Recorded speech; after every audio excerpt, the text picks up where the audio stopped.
Comment entretenir une tronçonneuse thermique? Niveau de difficulté, un marteau. Pour garder son efficacité, la tronçonneuse demande quelques soins d'entretien. Vous aurez besoin d'un bidon d'huile pour mélange de temps, d'un bidon d'huile filante pour chaîne, d'un bidon pour essence avec bec verseur ou d'un bidon de mélange prêt à l'emploi.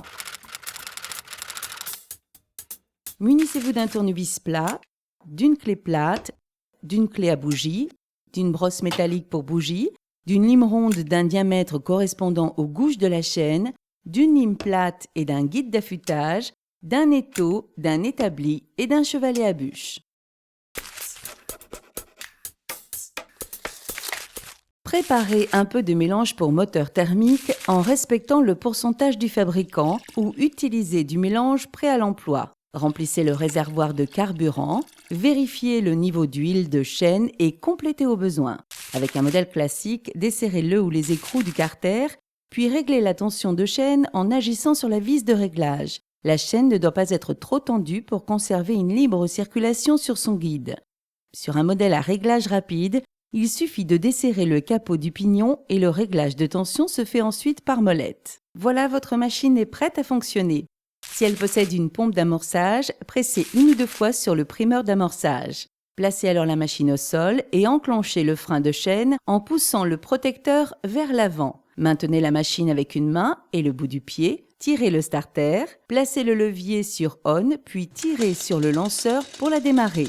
Dès que le moteur part, rentrez au plus vite le starter. Pour vérifier que la chaîne est bien lubrifiée, accélérez quelques secondes au-dessus d'un carton. Vous devez voir apparaître des petites projections d'huile sur le carton. Testez la coupe sur une bûche par exemple. Une chaîne affûtée laisse des copeaux bien formés. Si la coupe produit des particules plus fines, il faut raffûter. Ne laissez pas de carburant dans votre machine pour une longue période sans utilisation afin que votre mélange ne se sépare pas dans le réservoir. Avant chaque utilisation, secouez votre bidon de mélange et utilisez plutôt de l'essence 98.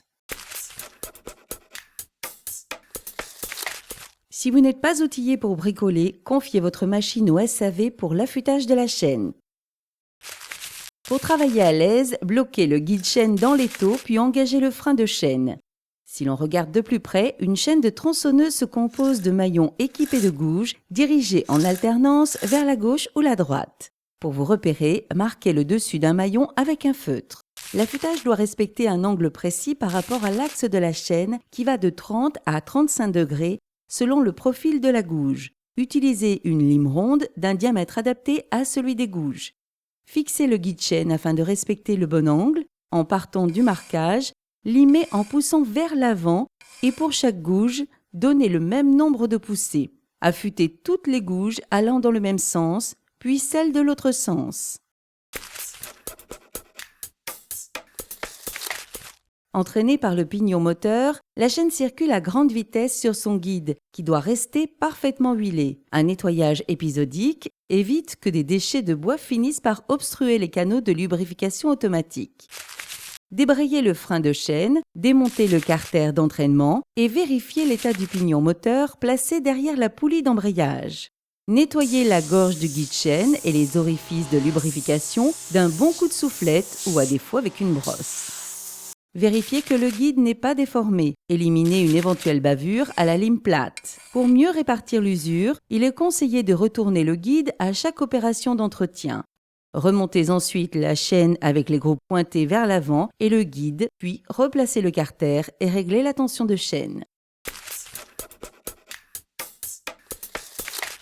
Vérifiez la propreté des ouïes d'aération des carters et du filtre à air. Certains filtres sont en carton, d'autres en mousse synthétique.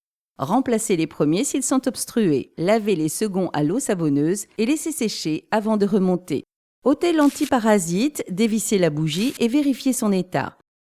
Vérifiez l'écartement des électrodes et brossez-la, généralement 0,5 mm, soit l'épaisseur d'un ongle. N'hésitez pas à changer la bougie si les électrodes sont usées.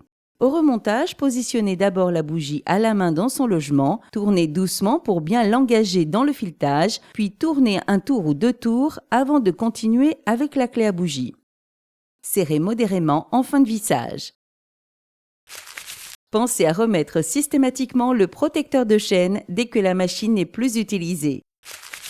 Bien entretenue et affûtée avec soin, une tronçonneuse permet de travailler dans de bonnes conditions. Une question, un doute, un conseil? Contactez le 0810 634 634.